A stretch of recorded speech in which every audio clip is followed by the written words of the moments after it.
અમેરિકામાં પિતા પુત્ર ફસાયા બનેલી ઘટના. ઉત્તર ગુજરાતના એક નાનકડા ગામમાં ભરતભાઈ ચૌધરી રહેતા હતા. આ ગામમાં તેઓ મહેનતુ અને સીધા સ્વભાવના માણસ તરીકે ઓળખાતા હતા. તેમની ઉંમર લગભગ 45 વર્ષની હતી. પત્ની મીનાબેન, 20 વર્ષનો દીકરો હાર્દિક ચૌધરી અને નાની દીકરી હેતલ સાથે તેમનો પરિવાર રહેતો હતો. થોડા એકર જમીન હતી. વર્ષો સુધી ખેતી કરી હતી, પરંતુ છેલ્લા ઘણા વર્ષોથી વરસાદનો કોઈ ભરોસો રહ્યો નહોતો. ક્યારેક વધારે વરસાદ પડતો તો પાક બગડી જતો, ક્યારેક વરસાદ જ ન પડે તો ખેતર સુકાઈ જતું. ખેતીનો ખર્ચ દર વર્ષે વધતો ગયો, આવક ઓછી થતી ગઈ.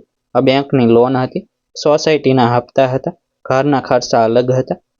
ભરતભાઈ દિવસ રાત મહેનત કરતા, છતાં મહિના પૂરા થતા હાથમાં કંઈ બચતું નહોતું. તેઓ ઘણીવાર રાત્રે ઘરની બહાર ખાટલા પર બેસી આકાશ સામે જોતા રહેતા. મનમાં એક જ પ્રશ્ન આવતો, શું આખી જિંદગી આમ જ પસાર થઈ જશે? હાર્દિક ભણવામાં સારો હતો, પરંતુ પરિવારની સ્થિતિ જોઈને તેણે આગળનો અભ્યાસ છોડ્યો. તે પિતાને ખેતીમાં મદદ કરતો, ગામમાં મજૂરી પણ કરતો, ક્યારેક શહેરમાં જઈને દુકાનમાં કામ કરતો. તેને ખબર હતી કે પિતા એકલા બધું સંભાળી શકશે નહીં, છતાં તેના મનમાં પણ એક મોટું સપનું હતું. તે અમેરિકા જવા માંગતો હતો. ગામના ઘણા યુવાનો વિદેશ ગયા હતા. કોઈ શિકાગોમાં હતો, કોઈ ટેક્સાસમાં હતો, કોઈ ન્યૂ જર્સીમાં રહેતો હતો. જ્યારે તેઓ ગામમાં આવતા ત્યારે બધા તેમની આસપાસ ભેગા થઈ જતા.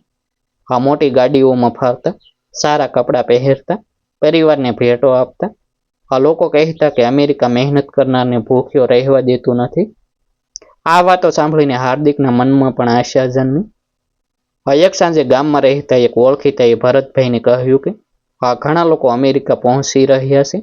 રસ્તો મુશ્કેલ છે, પરંતુ એકવાર પહોંચી જાવ તો જીવન બદલાય છે. શરૂઆતમાં ભરતભાઈએ વાત ટાળી દીધી. તેમને જોખમ લેવું પસંદ નહોતું, પરંતુ દિવસો પસાર થતા ગયા. દેવું વધતું ગયું. દીકરીના ભવિષ્યની ચિંતા વધી. ઘરમાં ઘણી ચર્ચા થઈ. આખરે ભરતભાઈ અને હાર્દિકે મોટો નિર્ણય લીધો. બંને સાથે અમેરિકા જશે, મહેનત કરશે, પૈસા બચાવશે. થોડા વર્ષમાં બધું દેવું ઉતારી દેશે. પછી કાયદેસર રીતે જીવન ગોઠવવાનો પ્રયાસ કરશે. આ નિર્ણય સહેલો નહોતો. ઘરનું થોડું સોનું વેચાયું. થોડા પૈસા સગાઓ પાસેથી ઉધાર લીધા. જમીન પર પણ લોન લીધી. આખા પરિવારની આશા હવે આ એક નિર્ણય પર ટકી ગઈ. ગામ છોડવાનો દિવસ આવ્યો ત્યારે મીનાબેનની આંખોમાંથી સતત આંસુ વહેતા હતા.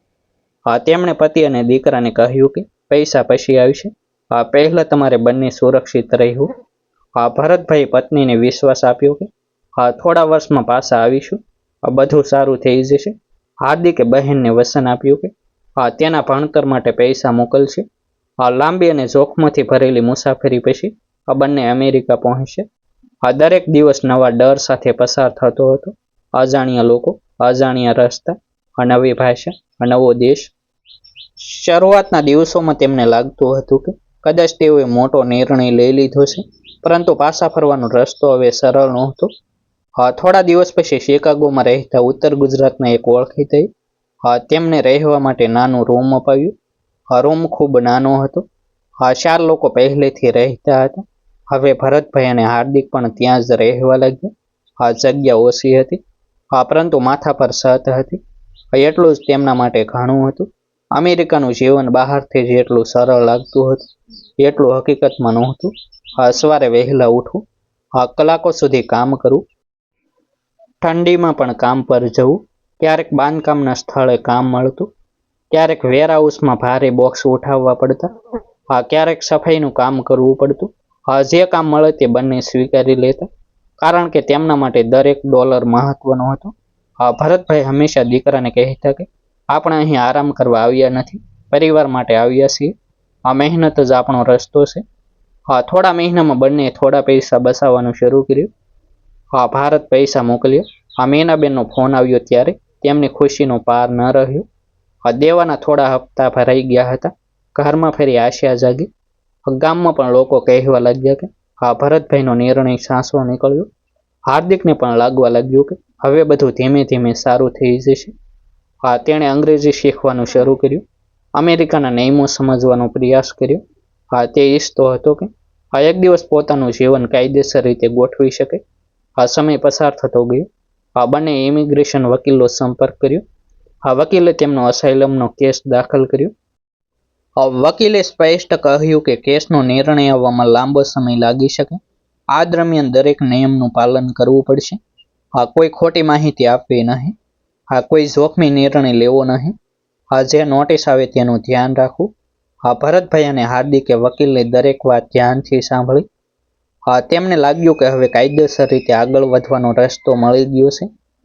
શિકાગોમાં રહેતા ઘણા ગુજરાતીઓ સાથે તેમનો સંપર્ક થયો. કોઈએ નોકરી શોધવામાં મદદ કરી, કોઈએ સસ્તું ઘર બતાવ્યું, કોઈએ કપડાં આપ્યા. ધીમે ધીમે તેઓ નવા જીવનમાં ગોઠવાઈ રહ્યા હતા. રવિવારે બંને મંદિર જતા. ત્યાં બીજા ગુજરાતીઓ મળતા. બધા પોતાના સંઘર્ષની વાત કરતા. કોઈનો કેસ વર્ષોથી ચાલતો હતો. કોઈને વર્ક પરમિટ મળી હતી. કોઈ હજુ પણ નિર્ણયની રાહ જોતો હતો. દરેકને એક અલગ વાર્તા હતી. ભરતભાઈને લાગતું કે તેઓ એકલા નથી. એક દિવસ હાર્દિકના મોબાઈલમાં સરકારી નોટિસ આવી. તેમાં લખ્યું હતું કે તેને નક્કી કરેલી તારીખે શિકાગોની આઈસી ઓફિસમાં નિયમિત હાજરી માટે આવવું પડશે. આવી હાજરી અગાઉ પણ તેણે આપી હતી. તેથી શરૂઆતમાં તેને ખાસ ચિંતા થઈ નહીં. તેણે તરત જ વકીલને ફોન કર્યો. વકીલે કહ્યું કે સમયસર જજો, પરંતુ ખૂબ સાવધાની રાખજો. જે પૂછે તેનો જવાબ આપજો. વધારાની કોઈ વાત કરશો નહીં. કોઈને સાથે લાવવાની જરૂર નથી. જો કોઈ નવી પરિસ્થિતિ બને તો તરત મને ફોન કરજો. હાર્દિકે ઘરે આવી પિતાને આખી વાત કરી. ભરતભાઈ થોડા વિચારમાં પડી ગયા. તેમણે કહ્યું કે હું તને એકલો નહીં જવા દઉં, હું પણ સાથે આવીશ. બહાર ગાડીમાં બેસી રહીશ. તો અંદર જઈને હાજરી આપી આવજે. હાર્દિકે કહ્યું કે વકીલે એકલા જવાનું કહ્યું છે. પરંતુ ભરતભાઈ માની ગયા નહીં. તેમણે કહ્યું કે હું અંદર નહીં આવું, ફક્ત તારી રાહ જોઈશ. તો બહાર આવશે એટલે સાથે ઘરે ફરી જઈશું. હાજરીની તારીખ નજીક આવતી ગઈ. મીનાબેન દરરોજ ભારતમાંથી ફોન કરીને પૂછતા કે બધું બરાબર છે ને. ભરતભાઈ હંમેશા એક જ જવાબ આપતા, ચિંતા ન કર, બધું સારું થશે. હાર્દિક પણ માતાને વિશ્વાસ અપાવતો, પરંતુ તેના મનમાં ક્યાંક એક અજાણ્યો ડર હતો. તેને ખબર નહોતી કે આ વખતે શું થવાનું છે. છતાં તે પોતાને સમજાવતો કે આ તો માત્ર નિયમિત હાજરી છે. થોડા કલાકમાં પાછા આવી જઈશું.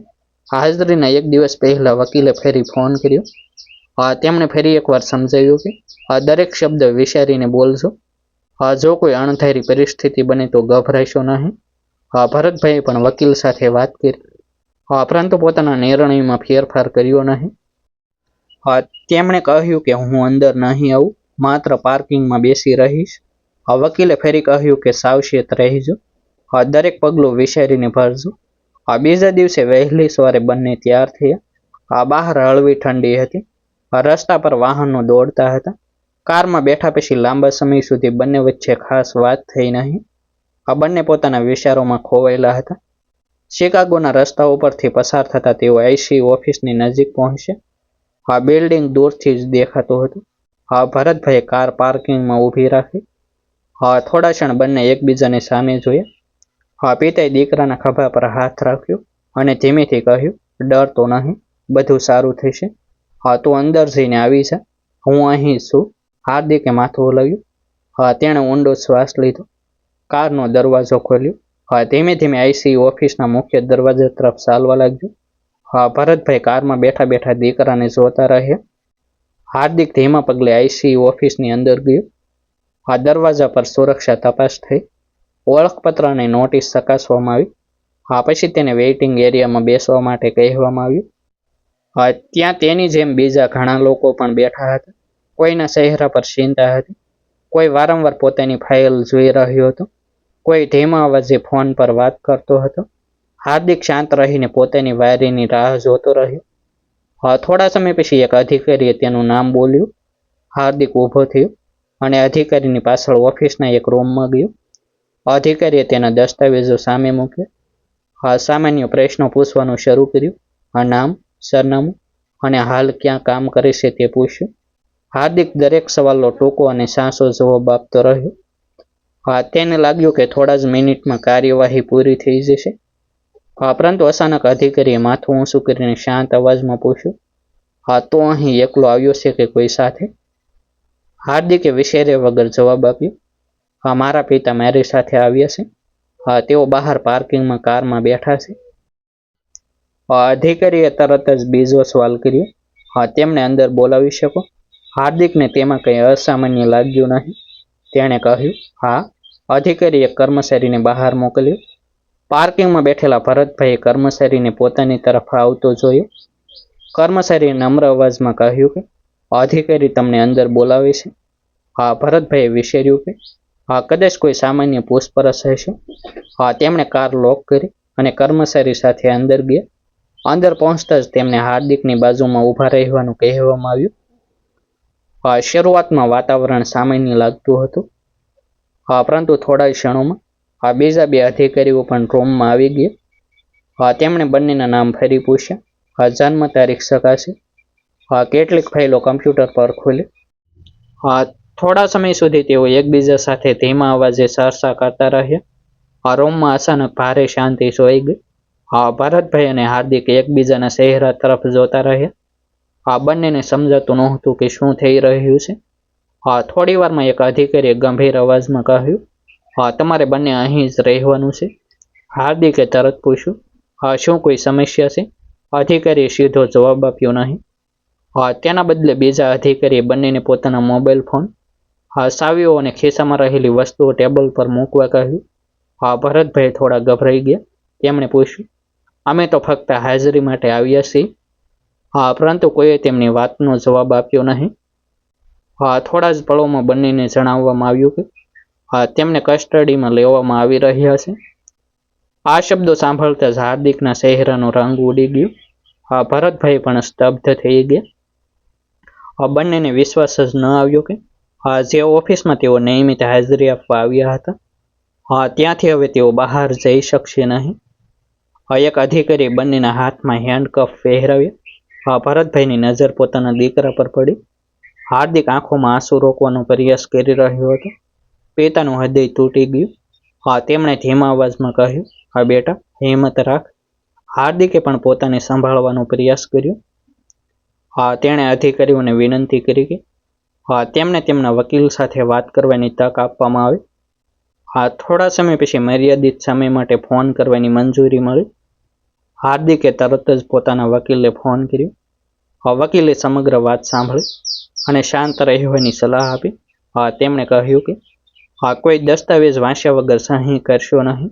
હું તરત જ જરૂરી કાર્યવાહી શરૂ કરું છું. બીજી તરફ ભારતમાં બેઠેલી મીનાબેનને હજુ કંઈ ખબર નહોતી. થોડા કલાક પછી તેમને અજાણ્યા નંબર પરથી ફોન આવ્યો. હાર્દિકનો અવાજ ધીમો અને ભારે હતો. તેણે માત્ર એટલું જ કહ્યું, માં, ગભરાશો નહીં. અમને અહીં રોકી રાખ્યા છે.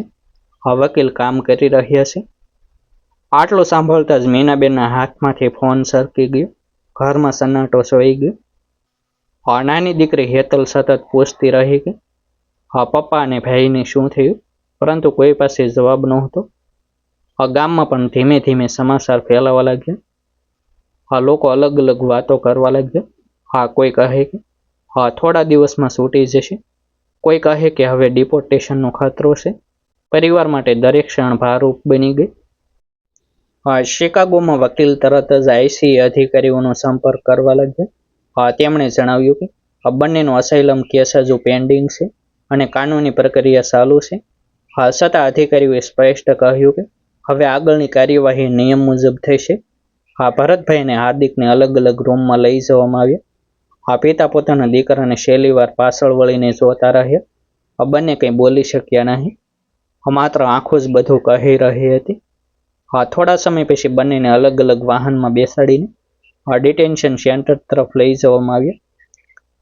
કારની બારીમાંથી બહાર દેખાતા શિકાગોના રસ્તાઓ તેમને પહેલા જેવા લાગતા નહોતા. થોડા કલાક પહેલા સુધી આ શહેર તેમને પોતાના સપનાઓનું શહેર લાગતું હતું. હવે એ શહેર અનિશ્ચિત ભવિષ્યનું પ્રતીક બની ગયું હતું. ડિટેન્શન સેન્ટરના ભારે દરવાજા બંધ થયા. ત્યારે ભરતભાઈના મનમાં એક જ વિચાર ફેરી રહ્યો હતો. જો તેઓ કારમાં જ બેઠા રહ્યા હોત તો કદાચ આજે પરિસ્થિતિ અલગ હોત. હાર્દિક પણ એકલો બેઠો હતો. તેને વારંવાર વકીલની ચેતવણી યાદ આવતી હતી. એક નાનો જવાબ અને થોડા જ મિનિટોમાં આખું જીવન બદલાઈ ગયું હતું. આ ડિટેન્શન સેન્ટરમાં દિવસો ધીમે ધીમે પસાર થવા લાગ્યા. ભરતભાઈ અને હાર્દિકને અલગ અલગ વિભાગમાં રાખવામાં આવ્યા હતા. બંનેને એકબીજાને મળવાની તક મળતી નહોતી. ક્યારેક થોડા મિનિટ માટે ફોન પર વાત કરવાની મંજૂરી મળતી. ભરતભાઈ હંમેશા પોતાના દીકરાને એક જ વાત કહેતા, હિંમત હારતો નહીં. ખરાબ સમય હંમેશા રહેતો નથી. હાર્દિક પણ પિતાને સમજાવતો કે તેઓ નિરાશ ન થાય, પરંતુ બંનેના મનમાં પરિવારની ચિંતા સતત ચાલતી રહી હતી. ભારતમાં મીનાબેન દરરોજ ભગવાનને પ્રાર્થના કરતી. ગામના લોકો પણ પરિવારને હિંમત આપતા. કેટલાક સગાઓએ કાનૂની ખર્ચમાં મદદ પણ કરી. દરેક વ્યક્તિ આશા રાખતો હતો કે કોઈ સારો રસ્તો જરૂર મળશે. વકીલ સતત બંનેના કેસ પર કામ કરતા રહ્યા. તેમણે કોર્ટમાં જરૂરી દસ્તાવેજો રજૂ કર્યા. તેમણે જણાવ્યું કે બંનેનો અસાઇલમનો કેસ હજુ પેન્ડિંગ છે અને તેમને પોતાની વાત રજૂ કરવાની તક મળવી જોઈએ. દરેક સુનાવણી પરિવાર માટે ખૂબ મહત્વની બની ગઈ. કોર્ટનો દરેક દિવસ નવી આશા અને નવી ચિંતા લઈને આવતો. ભરતભાઈ હવે પોતાના દરેક નિર્ણય વિશે વિચારતા. તેમને સમજાયું કે ઇમિગ્રેશનના નિયમોમાં નાની ભૂલ પણ મોટી મુશ્કેલી ઊભી કરી શકે છે.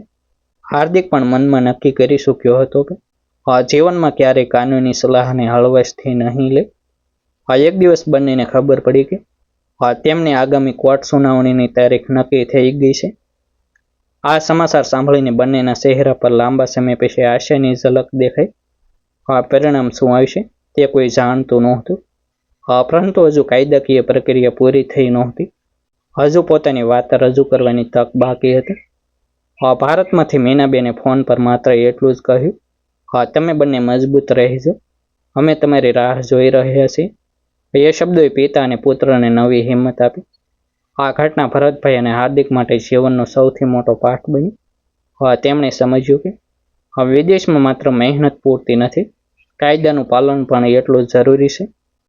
દરેક ઇમિગ્રેશન કેસ અલગ હોય છે, તેથી કોઈ પણ નિર્ણય લેતા પહેલા યોગ્ય કાનૂની સલાહ લેવી જરૂરી છે.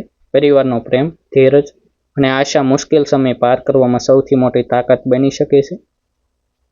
તેમની અંતિમ કોર્ટનો નિર્ણય શું આવ્યો તે સમયે જ કહી શકે, પરંતુ એક વાત ચોક્કસ હતી કે આ ઘટનાએ તેમના જીવનની દિશા અને વિચાર બંનેને હંમેશા માટે બદલી નાખ્યા. ડિસ્ક્લેમર: આ વિડીયો જાહેરમાં ઉપલબ્ધ સમાચાર અહેવાલો અને સોશિયલ મીડિયા પરથી પ્રેરિત સત્ય ઘટના આધારિત કાલ્પનિક રજૂઆત છે. પાત્રોના નામ, સ્થળ અને કેટલીક વિગતો બદલવામાં આવી છે. તેનો હેતુ માત્ર માહિતી અને મનોરંજન પૂરું પાડવાનો છે. આભાર. ફરી મળીશું એક નવી સ્ટોરી સાથે. વિડીયોને લાઇક અને હાઇપ કરવાનું ભૂલશો નહીં.